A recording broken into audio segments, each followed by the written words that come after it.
আসসালামু আলাইকুম, সবাইকে স্বাগত জানাচ্ছি নতুন একটি ভিডিওতে।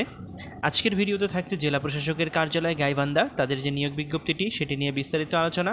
তো ভিডিওটি শেষ পর্যন্ত দেখার জন্য অনুরোধ করছি। চলুন শুরু করা যাক।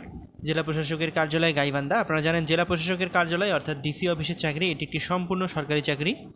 এখানে দুটি পদে নিয়োগ নেওয়া হবে, অফিস সহায়ক এবং নিরাপত্তা প্রহরী। অফিস সহায়ক 64 জন, নিরাপত্তা প্রহরী 2 জন, যাদের জন্য আপনাদের শিক্ষাগত যোগ্যতা এসএসসি পাস হলে আপনারা আবেদন করতে পারবেন। এটি 20তম গ্রেডের জব।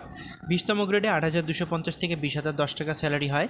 আপনারা সকলে ইতিমধ্যে হয়তো জেনে গিয়েছেন নবম পে স্কেল প্রস্তাবিত হয়েছে। তো এই স্যালারি প্রায় আপনার 40 থেকে 42,000 টাকায় দাঁড়াবে, যেখানে এসএসসি পাশে এই ধরনের একটি স্যালারি খুবই কমই পাওয়া যায়। তো যাদের শিক্ষাগত যোগ্যতার মিল থাকবে তারা অবশ্যই আবেদন করবেন, কারণ বলা যায় না কার নসিবে কী আছে। তো এই চাকরির জন্য আপনাকে অবশ্যই বাংলাদেশের নাগরিক এবং গাইবান্ধা জেলার স্থায়ী বাসিন্দা হতে হবে। প্রার্থীর বয়স 18 থেকে 32-এর মধ্যে হতে হবে। আবেদন প্রক্রিয়া শুরু হয়েছে 11/6/2026 সকাল 9টায় এবং শেষ হবে 10/7/2026 বিকাল 4 ঘটিকায়। অনলাইনে আবেদন পূরণ করতে হবে। dcgaibandha.teletalk.com এই ওয়েবসাইটে গিয়ে আপনাদের অনলাইন আবেদন পূরণ করার পরে টেলিটক সিমের মাধ্যমে পেমেন্ট ফি প্রদান করতে হবে, তাহলে আপনার আবেদনটি সম্পূর্ণ হয়ে যাবে। তো এই সার্কুলারে আবেদন যাদের শিক্ষাগত যোগ্যতার মিল হবে তারা অবশ্যই আবেদন করে নেবেন।